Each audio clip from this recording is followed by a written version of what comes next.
Σήμερα εδώ λοιπόν συντρέχουν περιστάσεις υπέροχες στην κοιτίδα του ευεργετισμού στην Ήπειρο, στην πρωτεύουσα της Υπήρου στα Γιάννενα. Δεν εγκαινιάζουμε μόνο ένα σχολείο, εγκαινιάζουμε μια βάσιμη αισιοδοξία για το μέλλον μας. Σας ευχαριστώ πολύ.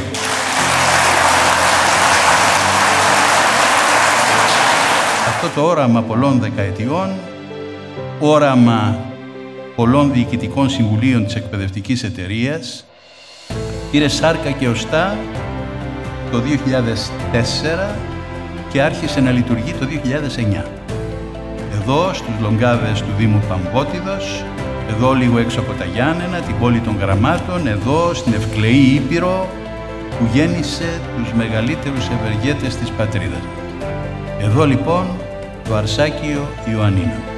Θεωρώ ότι είστε εδώ μια ιστορική στιγμή για το Αρσάκιο Ιωαννίνων και είμαστε ιδιαίτεροι χαρούμενοι που βρίσκεστε κοντά μας. Σας ευχαριστώ για την παρουσία σας.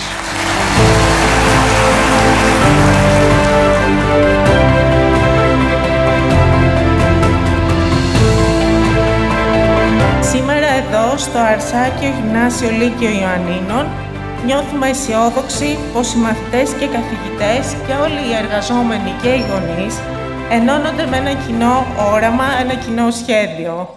Να δώσουν όθηση στα παιδιά, να γίνουν ολοκληρωμένοι άνθρωποι και χρήσιμοι πολίτες. Και για όλα αυτά σας ευχαριστούμε πολύ.